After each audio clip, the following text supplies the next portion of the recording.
Welcome to the DEC4 podcast. You can access episodes, companion articles, research notes and links, as well as information about our contributors and supporters at DEC4podcast.com. Hope you enjoy the program.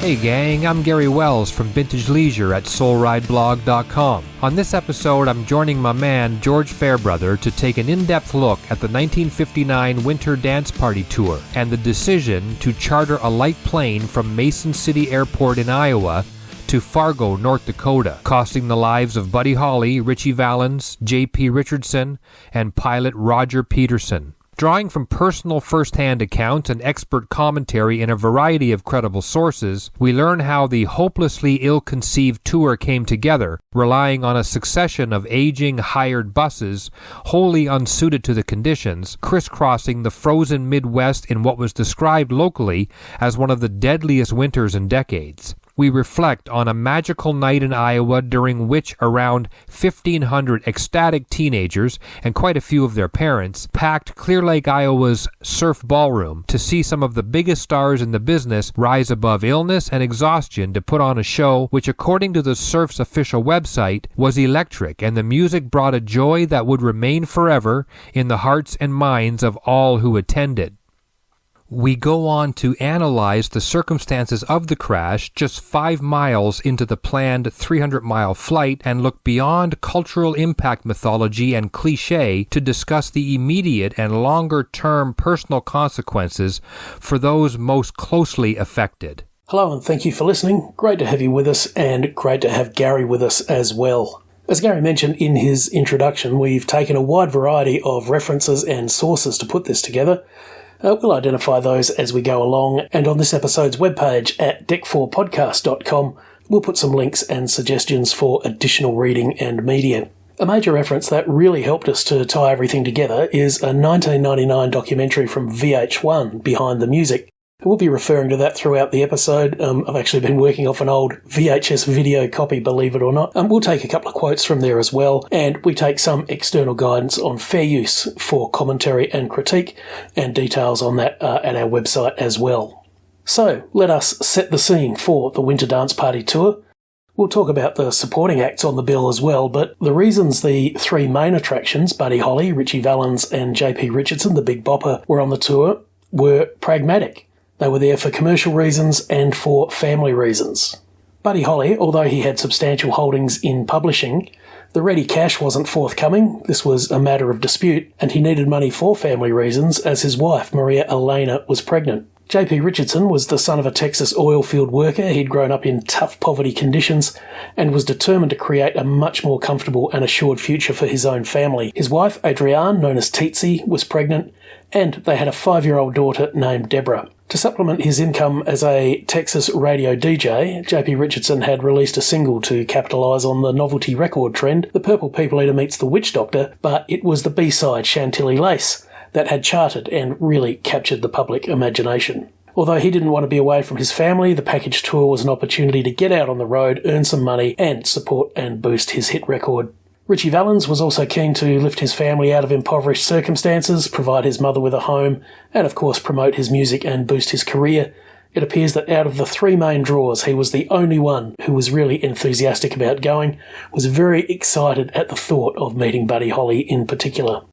Bob Keane was Ritchie Valens' manager and the owner of his record company, Delphi Records. Now, Buddy Holly was ostensibly the headliner of the Winter Dance Party, but Bob Keane felt that given the relative success of Ritchie Valens at the time, it was really Ritchie who was the main attraction. There has been a suggestion that though Buddy Holly had been the most successful artist and was indeed the headliner, it was Ritchie Valens who was the biggest star at this particular time.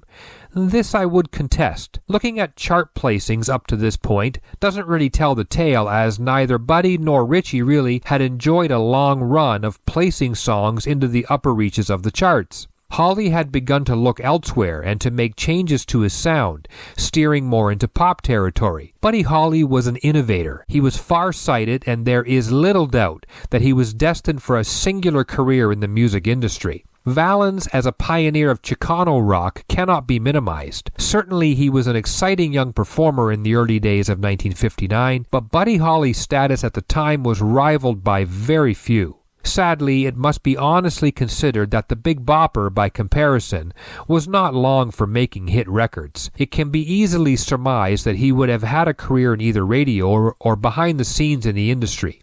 In light of his tragic death, it seems insensitive to call him a one-off novelty act. The thing is, though, like with many other things in rock history, conjecture abounds, and no one can really be sure what the future would have held for these three. Even though the showbills advertised the Crickets, none of the original Crickets were on the tour. The band had begun to fragment over the touring workload, and then Buddy Holly had married and moved to New York. So Buddy Holly recruited a new band, Tommy Allsup on guitar, Carl Bunch on drums, and Buddy's friend Waylon Jennings on bass. Waylon Jennings couldn't play bass guitar at that point, but he learned enough to be able to play the set list in just 2 weeks by memorising where to put his fingers. There was also a horn section as part of the troupe. A quick word about 2 other singers on the tour. Dion DiMucci was singing with the Belmonts in early 1959. He and the boys had yet to break through, but they had started to make some noise, and the exposure gained on this tour helped. This was really early days for the group. Consider that they would not release their first big hit, A Teenager in Love, for another 7 weeks. And let me tell you about unheralded singer Frankie Sardo. Frankie was invited on the tour in the hope that his second single, Fake Out, was about to break out. Sadly, posters for the tour mistitled the tune as Take Out, causing many to maybe think it was a song about taking burgers home from the drive-in. Frankie Sardo would appear on my radar again years later.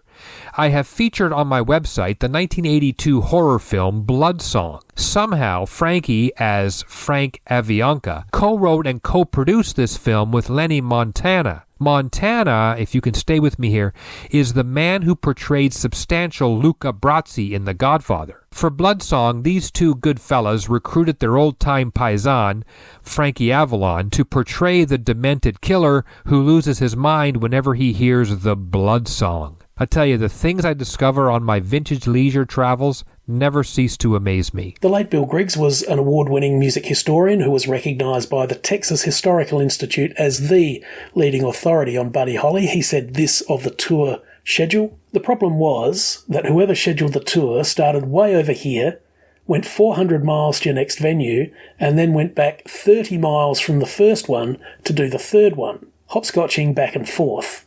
It's interesting to note from the schedule, we have a copy of it on our webpage with credit to the Buddy Holly Centre. 3 dates, February 2nd, 3rd and 4th, had been left open. The details had been handwritten in Clear Lake, Iowa, Moorhead, Minnesota, and Sioux City, Iowa. Now, the tour was being promoted by General Artist Corporation, who already handled Buddy Holly's personal appearances.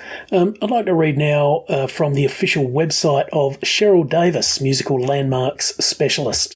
Bill Griggs estimated that 5 different buses were used before the tour reached the Surf Ballroom in Clear Lake, Iowa on February 2nd, 1959, arriving an hour late, tired, cold, and without a drummer for the show, as Bunch had been hospitalised with frostbite. Only 2 evenings before, after leaving their Duluth Armory stop, the bus had broken down, debilitatingly frozen, leaving the musicians stranded roadside for several hours near Hurley, Wisconsin, in temperatures plummeting to 35 below zero. They were eventually discovered in the early morning hours by local passers-by and police, who'd taken them to a nearby hotel to warm up and rest for a few hours, and in the case of Bunch, to the hospital for his frostbitten feet. They, the GAC, didn't care, said Griggs. It was like they threw darts at a map. The Tour from Hell, that's what they named it, and it's not a bad name. Now, it appears that they had no roadies or any kind of practical support, so the musicians had to load in and out themselves. There was apparently a road manager, although by the time the bus finally made it to Clear Lake, it was obvious that Buddy Holly had taken matters into his own hands and was effectively the tour leader. Bob Hale, aged 25, was a DJ at Mason City radio station KRIB. He also worked at the Surf Ballroom as a dance DJ. Carol Anderson, the Surf Ballroom manager, received a call from General Artists Corporation about booking the winter dance party for the open date of February 2nd. He consulted Bob Hale, mistakenly referring to J.P. Richardson as the Big Booper, and it was Bob Hale, obviously more attuned to the current scene and importance and calibre of the artists, who urged Carol Anderson to confirm the booking without delay. We'll hear from Bob Hale from Behind the Music, and then Tommy Allsup. They were tired, they were hungry, we got them some food, some at the Surf Ballroom, a couple of guys went across the street to the restaurant, and I remember Buddy getting off and asking, is there a laundromat around where we could get our clothes washed? And I guess it was the hour, there wasn't one, or it was closed or something, but I remember they could not get clothes washed there at that particular time. That was the reason that Buddy wanted to fly, so he gets some laundry done. Because we'd been out 12 days and our shirts were starting to stand up on their own, So it's fascinating to hear that one of the driving forces behind the decision to charter the plane was something as mundane but necessary as laundry. And I guess this is another example of General Artists Corporation's lack of concern or lack of planning for the tour. Gary takes a slightly more nuanced view. See, I have this problem. I have a problem with being able to see legitimate aspects of either side of any story. In the case of the Winter Dance Party, the talent booking agency General Artists Corporation is easy to see as the villain. In 1959, the GAC was approaching 30 years in the business, so this certainly wasn't their first package tour. There is no doubt that the logistics of the tour were handled poorly, with particularly the routing of concert stops coming into question. But to criticize the usage of buses, I think, is misplaced. Any of us that cite exploring the past as our hobby know that things were done differently then. I often think of the workplace. Workers were routinely given raises, promotions, or fired at almost the whim of supervisors. Certainly not the way to do things today, but that's the way it was then. Often, I should add, as a way to cut red tape and achieve the best results for the company. And what about working conditions? We've all heard stories of people doing dangerous work and surviving, and later telling the tale to the amusement of all. The way the Winter Dance Party was handled was not glaringly different from many other examples of the way business was conducted in this era. Many rock and roll survivors have tales to tell of dangerous situations that they endured. They laugh about it today, saying, "We lived through it." The Winter Dance Party is perhaps the first and most egregious example in rock history of this unregulated way of doing business going horribly wrong and having major, serious, and far-reaching consequences that have continued to echo down through the years. But to indict the promoters, I might stop short of that. GAC did not charter the plane that killed these 3 stars. Were tour conditions terrible? Absolutely. Did GAC make it cold out? No. Did the performers know they would be traveling by bus in the winter? Yes. Did anyone who froze on the buses, who got frostbite or contracted the flu, perish as a result? They did not. And if I haven't convinced you, and I may not even have convinced myself, then let's leave it at this. What was the alternative? Was GAC going to run out and purchase newer and better buses to replace the wrecks being used? Was GAC going to bring in a fleet of jets to replace the buses? Were they going to move the Winter Dance Party tour to Florida? Or cancel all the dates and reschedule for the spring? How many troops have traveled the countryside in buses before this instance? Sadly, it took this tragedy to effect change in the way things were done, in the way artists were treated on tours like this, and additionally, come to think of it, in the way the next of kin were notified of deaths. So often it takes a tragedy to effect change. It's too easy to eviscerate GAC for their failings here. On the other hand, I will concede that the performers were somewhat exploited, underpaid, and undervalued, so there's that too. So I think one thing becomes quite clear now that perhaps in total contrast to General Artists Corporation, the people of Clear Lake, particularly Bob Hale and Carol Anderson, really went out of their way to make the touring party welcome, to help them, and really from this moment on, it really is a story of personal kindness. Very nice people just going out of their way to be helpful and to be kind. Carol Anderson, the Surf Ballroom manager, facilitated the charter. He got in touch with Dwyer's flying service at Mason City Airport. And of course, in the meantime, there was a show to do. Bob Hale was the MC, and he recalled that magical night in 2004 on a website, Buddy Holly Lives. That's one of our recommended reads in an article, The Day the Music Cried, Backstage at a Tragedy. Here's Gary to tell us a little bit about the show. I think today we can easily imagine the fun of these package tours. You buy one ticket and get several artists, even if one is Frankie Sardo. Frankie came out first that night and sang his half-a-hit Fake Out, confusing maybe a couple of kids who had read the posters that had labeled the song Take Out.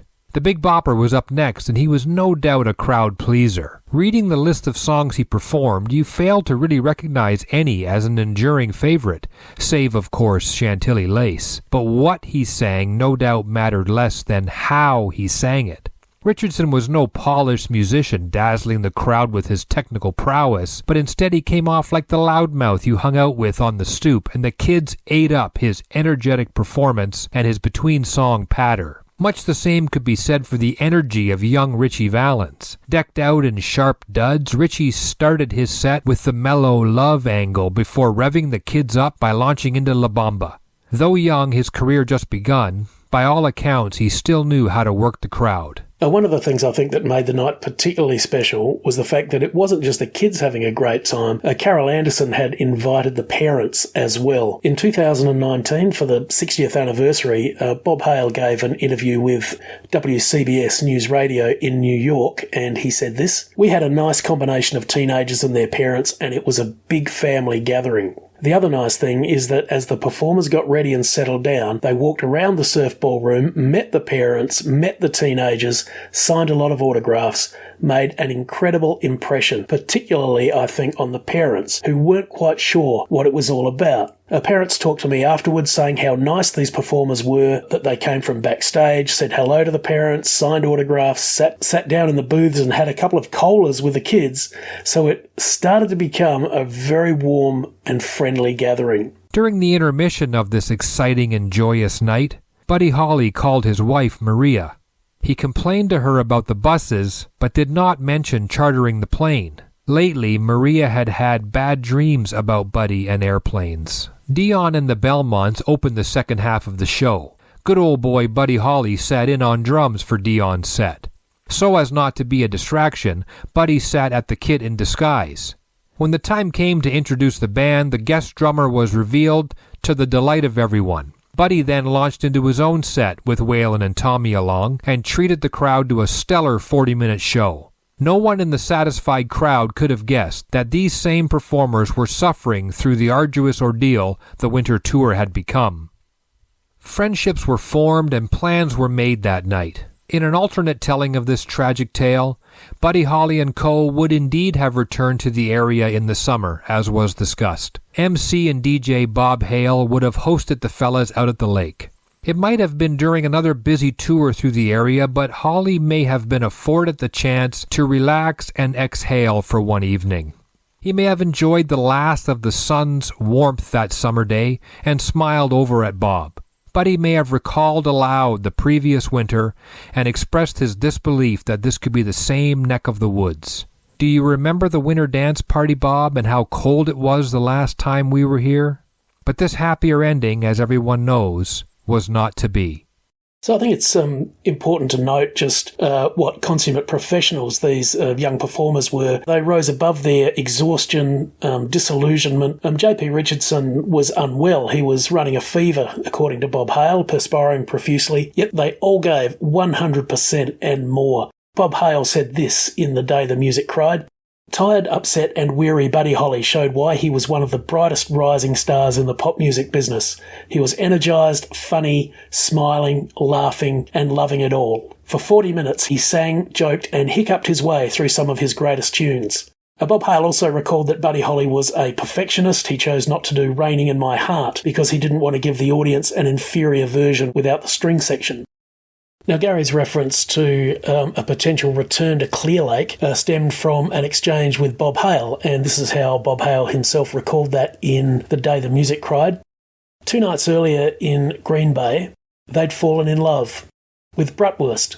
The official sausage of Wisconsin had beguiled them. When I told them we had brats in the fridge, they groaned. No time that night to run home and grill some. "Tell you what, we'll put together a summer dance party and we'll build in an extra day for a cookout at your place," suggested Buddy Holly. They all agreed sometime in late June or early July we'd do it again and kick back for a lakeshore cookout. A couple of possible dates were checked with Carol Anderson and tentative dates were discussed.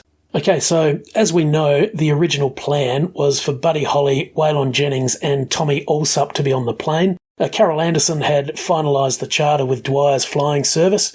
It would be a Beechcraft Bonanza and would cost $36 each for the 3 passengers. Buddy Holly was looking after his boys. His plan when he chartered the plane was that it would carry himself and his band, Tommy Alsop and Waylon Jennings, ahead to the next tour stop, giving them enough time to launder their clothes, shower, and rest up in a warm hotel room before the next gig. Valens, though, when he got wind of the chartered plane, asked Alsop for his seat. The two decided to toss a coin for it.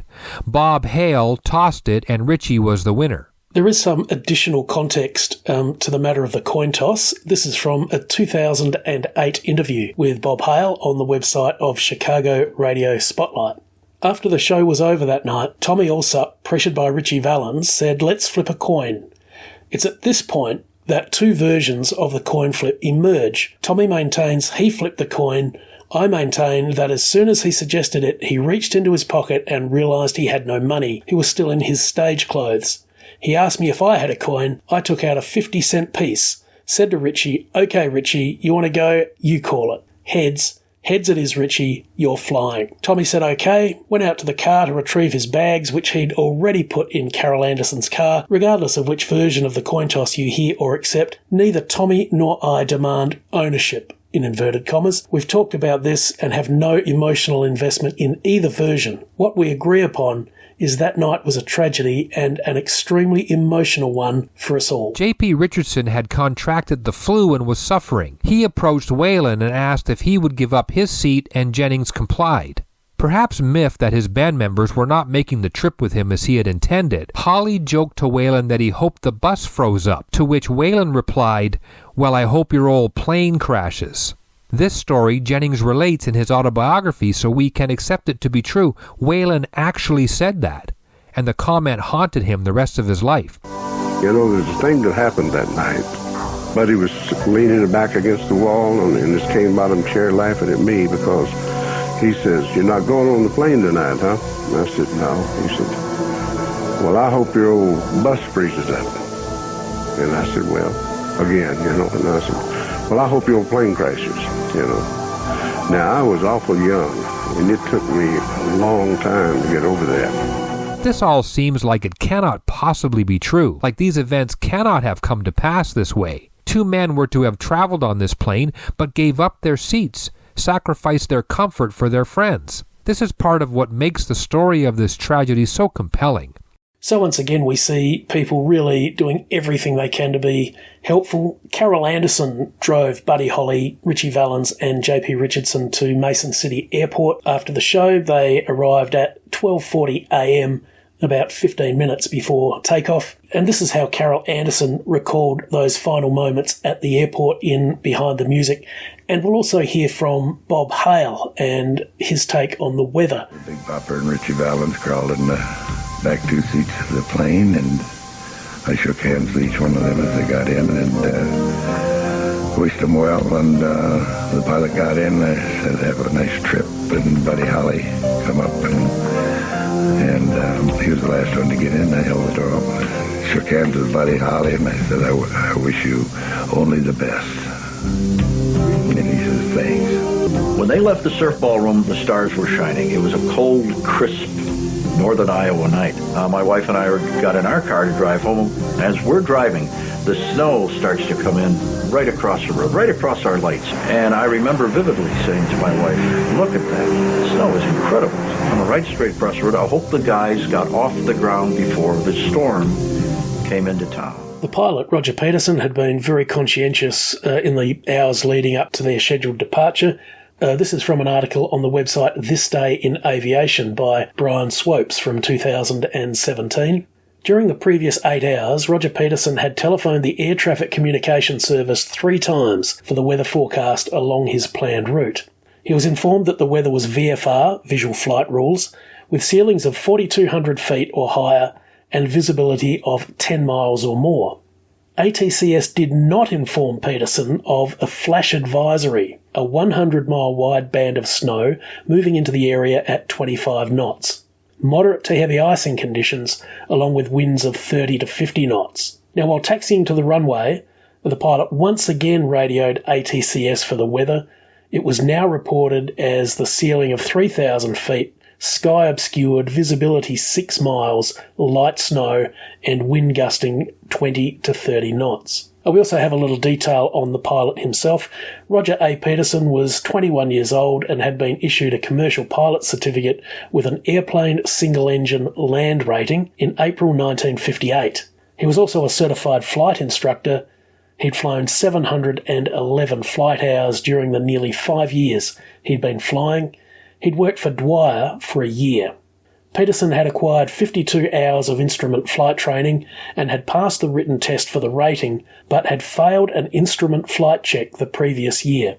He had 128 hours in the airplane type, but none of his instrument flight training had been in this aircraft. He was born in Alta, Iowa in 1937, graduated high school in 1954, and married one of his former high school classmates, Deanne Lenz, on the 14th of September 1958. Some of the details of the crash have been reported with variations over the years. It is key to make note that the plane used to carry these 4 ill-fated passengers was equipped with a Sperry F3 attitude gyroscope. This instrument on the dash or control panel of the plane indicates the attitude or the position or angle of the plane as it flies. It has been said the Sperry, quote, displayed pitch attitude in a way that was different, unquote, from the ones used on the planes on which pilot Roger Peterson had trained. I have also read, perhaps more tellingly, that the Sperry displays pitch information, quote, exactly opposite from gyroscopes Peterson was used to. The owner of the charter service, Jerry Dwyer, was also the manager of Mason City Airport. He was working that night as well and watched the departure from the airport's tower, subsequently lost sight of the aircraft's navigation lights. The ATCS was unable to make contact with the plane, and Jerry Dwyer later confirmed that the plane did not reach its destination. After sunrise, Jerry Dwyer himself took to the air. At 9:35, he located the wreckage in a farm approximately 5 miles northwest of the airport. Roger Peterson was trapped within the wreckage of the plane. Buddy Holly and Ritchie Valens were close by, and J.P. Richardson's body was some distance away. The Civil Aeronautics Board concluded in September of 1959 that darkness and adverse weather conditions made it impossible for Peterson to see, and so he had to rely on his instruments. So we have every reason to believe, as if this story wasn't horrible enough, that Roger Peterson, by reading his instruments incorrectly, was actually descending when he thought he was ascending. And here's just some more from the Civil Aeronautics Board report. Although the aircraft was badly damaged, certain important facts were determined. There was no fire. All components were accounted for at the wreckage site. There was no evidence of in-flight structural failure or failure of the controls. The landing gear was retracted at the time of impact. The damaged engine was dismantled and examined. There was no evidence of engine malfunction or failure in flight. Both blades of the propeller were broken at the hub, giving evidence that the engine was producing power when ground impact occurred. The hub pitch change mechanism indicated that the blade pitch was in the cruise range. So, to the immediate aftermath, the touring party found out about the crash upon their arrival at their next destination, which was Moorhead, Minnesota. Tommy Allsup went to the hotel, was informed it would appear quite abruptly by the hotel desk clerk when he asked for a room next to Buddy Holly. But the show must go on, and they went on that night with Waylon Jennings taking over Buddy Holly's part. General Artists Corporation immediately brought in replacements: Bobby V and the Shadows, Jimmy Clanton, Fabian and Frankie Avalon, and the tour continued through the remainder of the scheduled dates.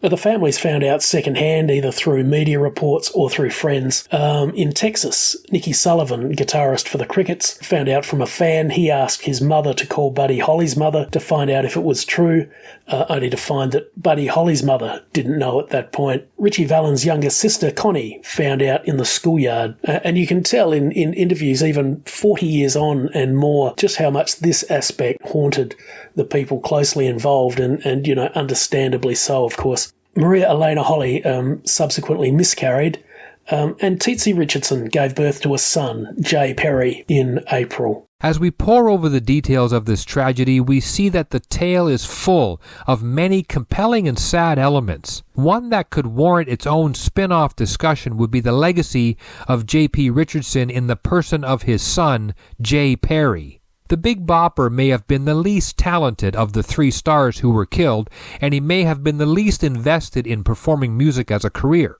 He may have left the least significant body of work among these three, but there is one thing that does set him apart in this tale. JP's wife, Tsitsi, was 7 months pregnant when her husband was killed in the plane crash. And here rolls a tale worthy of its own telling, worthy of a place in works of fiction in films or novels. J. Perry never met his father, but he seems to have spent his life pondering his absence, considering his death, and trying to come to grips. There are many parts of this whole tale that seem like fiction, but that are indeed fact. One thing that has been conjectured, though, has the scent of being completely offside. That is the discovery in the wreckage of a firearm that belonged to Buddy Holly. This fact is acceptable enough, but there are many that have conjectured that an accidental firing of this weapon caused the crash. There is no solid evidence to support this. Additional speculation surrounds the location of J.P. Richardson's body when the wreckage was discovered. His body was found 40 feet away from the wreck, while the other bodies were much closer. Some wondered if the Bopper had actually survived the crash then and was going for help when he succumbed. These things were not likely all that haunted J. Perry Richardson throughout his life. Track with me here. Frank Olson was a biological warfare scientist who worked for the CIA and died in mysterious circumstances in 1953. His son, Eric Olson, was a child at the time, but Eric spent some 60 years trying to unravel the secrets of his father's work and death. Eric has made it plain that the search for the truth regarding his father has consumed his life and came to define it, almost completely robbing Eric of his own identity and his own existence. The Olson's tale came to mind when I pondered the story of the Richardson men. J. Perry never even met his father. You could argue he had never lost his father, as he had never had him to begin with, and yet it seems that the man who performed as Big Bopper Jr. may have only known closure and a measure of peace in the last few years of his life. J. Perry Richardson is another of the victims we have seen of a legacy of pain. Wanting to put rumors to rest, wanting some answers, and no doubt wanting some finality, J. Perry had his father's body exhumed in 2007. Renowned anthropologist Dr. Bill Bass determined that there was no evidence of any kind to indicate foul play or that the Bopper may have survived the crash. There are fractures from head to toe, Bass explained. Massive fractures. He died immediately, the doctor concluded, stating plainly there was no way JP walked away from the plane. In the course of our preparation, my colleague George made an excellent point. J. Perry was there when his father's coffin was opened. He said he was surprised to find his father well preserved enough to be recognizable. Imagine the son seeing his father for the first time. George wonders if maybe this moment of tangible connection had been the real reason for the whole exercise all along. Now, the findings of pilot error didn't sit well with everybody. In 1999, for Behind the Music, Bob Hale said, "The official cause listed way back then by the FAA was pilot error. I don't believe that, because this young pilot knew that airplane or Jerry Dwyer would not have put him in that airplane. I'm convinced that it's that storm that caused the plane crash." The charter service owner and manager of Mason City Airport, Jerry Dwyer, thought there was a lot more to it than had been publicly revealed, and in fact his obituary in the Des Moines Register in 2016 seems to read almost more like a book teaser than a tribute. Hubert Jerry Dwyer wasn't exactly J.K. Rowling or George R.R. Martin, but for years he tantalised fellow Iowans, not to mention rock and roll fans worldwide, with a long-rumoured book that he intended to publish. Dwyer, 85, died January 16 in hospice care in Mason City after a long struggle with Alzheimer's. He never did publish that book, in which he promised finally to reveal his side of the story, armed with crucial facts known only to him. But his widow, Barb, says she will finish it on his behalf. She's working with an author in California. It's going to take a while, she said. I can't see that book ever did materialise. And Gary alluded to how the discovery of a gun and how the position of J.P. Richardson's body led to some speculation. That was featured in an article in Plane and Pilot magazine, which we'll link to, and that article also said this. In 2015, retired pilot L.J. Kuhn prodded the NTSB to reopen the investigation. Kuhn hoped to clear Peterson's name, believing that the aircraft had suffered a fuel system failure and possible malfunction of the right ruddervator. The initial investigation found no evidence of fire and no fuel odours were noted in the report, giving weight to Kuhn's theory. Regardless, the NTSB denied his request. In tragic situations like the one we have been discussing, it is always fascinating to look at the aftermath. Not just the days and weeks afterwards, but also how those left behind spent the ensuing years. It's always hard to believe that people can survive such loss and carry on with their lives. I always wonder, what have those lives been like? Many, I assume, can adjust. Others are changed irrevocably. In the immediate aftermath of the crash, General Artists Corporation offered Waylon Jennings and the rest of Holly's musicians first-class tickets on a plane to attend Buddy's funeral in Lubbock in exchange for fulfilling the next date in Moorhead, Minnesota. They were initially denied payment for this concert by the venue until Jennings raised the ruckus and the plane tickets were never paid for. Jennings and Tommy Alsop continued on the tour with Jennings singing lead. They were paid less than half the agreed-upon salary, and when the tour was over, Jennings, despondent, returned home to Lubbock. For decades afterwards, Waylon Jennings felt immense guilt and responsibility for Buddy Holly's death, feelings that led to substance abuse. Jennings, of course, would later carve out a singular career for himself as an outlaw country artist. Tommy Alsop was thought to have died in the plane crash as his wallet had been found in the debris. He had given it to Holly so Buddy could pick up a letter for Tommy. Alsop enjoyed a lengthy career as a session musician and producer, working and playing with the Ventures and producing one of the biggest hits of 1969, In the Year 2525 by Zager and Evans. In 1979 in Fort Worth, Tommy opened a club he christened Tommy's Heads Up Saloon, the title referencing the fateful coin toss. Now, in the years following the crash, there was a general sense of reconciliation between all of the affected families, including the Dwyers and the widow and parents of Roger Peterson.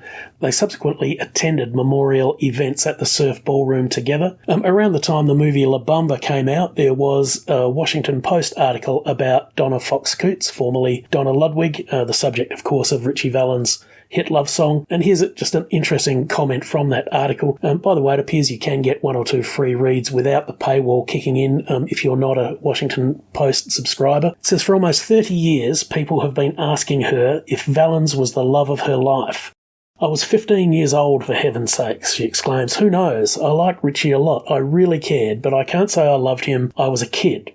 So it struck me, do we, whether it's fans or media, put impossible demands on the families and close friends in that we expect them almost to become museum exhibits whose lives stopped moving forward at the same time their loved ones were killed? And is there actually some resentment about their lives moving forward? We fans are a foolish lot, really. We know full well that celebrities are in fact human beings, and yet we still make unreasonable demands on them. In an article on the Presley family in the wake of the 2023 death of Lisa Marie, I made note of the fact that Elvis Presley's heirs cannot be left alone to live their lives. We, the fans, demand they carry the torch and carry it in a certain way. The same can certainly be said for those left behind in the wake of the tragedy of the Winter Dance Party. For so many of us, that February day in 1959 is frozen in time, as are many of the players involved. For the fans of rock and roll who were alive at the time, and for those of us who weren't but who live in that time in our minds, a great many things came to a halt that day. We look back and see it as a signpost, as a turning point, as the definite end of something. But there were real people involved in this tragedy, people who had to pick up and go on afterwards, people who lived a very long time, some still living today, who had to forge a life out of this wreckage. Call them innocent bystanders, people who never asked for fame themselves, but people who had attention foisted on them by the lives and by the deaths of their loved ones. All of them, no doubt, had assumptions about their lives and plans for the future. And all these plans were abruptly halted. For the world at large, these deaths were symbolic and represented some large ethereal moment in history. But for these people, the tragedy was much more real and much closer to home. We, the fans, make demands. We expect certain things that may fit in with our perception of these moments in time. But for people like Maria Elena Hawley, or Ritchie Valens' mother, or J.P. Richardson's son, Roger Peterson's widow, these deaths were not a moment in time, the first major rock and roll tragedy. This for them wasn't the day the music died. This was the day that hope died, love died, plans and dreams died. This was the day that their loved ones were taken from them. Discerning fans understand what it means that Buddy Holly died before his time, but the personal aftermath for these innocent bystanders has been something much more tangible. It has been something terribly real and acutely devastating, and it is something they all had to live with every day for the rest of their lives. Although he had half-siblings from his mother's remarriage, J. Perry Richardson was the last surviving member of J.P. Richardson's immediate family. Adrienne Tizzi passed away in 2004, aged 67, and Deborah in 2006, aged 52. And J. Perry Richardson himself passed away in 2013, aged just 54. Now we hope, of course, that everybody found some peace in their future lives in dealing with their grief, but I guess we look particularly at J. Perry Richardson because his struggle with this was much more public. He said in an interview that his mother was very reticent to talk about her first husband. He sought out Waylon Jennings and Bob Hale and no doubt many others to get all the information he could about his father, and of course I guess we can theorise that his inability to get to grips with what had happened manifested in the very dramatic decision to exhume his father's remains. There is a little bit more coverage on that if you are interested in some press coverage, which we have linked to on the website. Carol Anderson, the manager of the Surf Ballroom, who had the unenviable task of identifying the bodies at the crash scene. He was called there by the emergency services and then notified Bob Hale, who was on shift at that time at KRIB in Mason City. Carol Anderson ran the Surf Ballroom until 1967. He passed away in 2006, aged 86. Waylon Jennings passed away in 2002, Carl Bunch in 2011, and Tommy Allsup in 2017. Maria Elena Hawley turned 91 in December 2023. Bob Hale subsequently moved to Chicago. He became one of the top DJs on rock station WLS. He went on to have a long and distinguished career in broadcasting, including as a continuity announcer on television. He hosted Today in Chicago and later worked as a television news anchor in Lexington, Kentucky. He later became a travel writer and commentator. Now, I haven't found anything to the effect that he has passed away. He was sounding great in that interview from 2019 with WCBS in New York, so we hope that he is well and that he is still with us. Now, the Surf Ballroom concert was obviously a magical experience for everybody. Bob Hale said nobody in that area, northeast Iowa, had ever seen stars that big in their life. But I think that's only part of the reason we look back with such affection on all of these individuals. By every account, every way you look at them, they were just such nice people. Not only the concert party, Bob Hale, his wife Kathy, Carol Anderson, no doubt many other people, locals of Clear Lake that we've never heard of. Everybody went out of their way to be helpful. Even a conscientious young pilot, newly married, who was going to work all through a freezing night to get his passengers to their destination. In an interview in 2009 in the Beaumont Enterprise, Bob Hale said, "The three performers impressed me and the audience, not only in performance but also in demeanour. They were polite, not a cuss word or off-colour remark. They called my wife and me Mrs. Mr. It took some doing to get them to call me Bob." And perhaps on this we can give the last word to Waylon Jennings. In 1999 he said, "It took the best people. I'm talking about kind, good-hearted people that you can't imagine them being bad to somebody, and it took their lives. And I never understood that, and to this day when I think about that, it makes me a little bit mad." So we do hope that you have enjoyed our look at the Winter Dance Party. There's lots more to explore. Gary has written on Buddy Holly, Ritchie Valens, and also Frankie Sardo's incarnation as movie producer Frank Avianca. We'll link to those articles from the website and all our references as well. Very special thanks to Gary Wells, thanks to Steve Collins for tech support, to Gainesville for our theme music, and thank you so much for listening.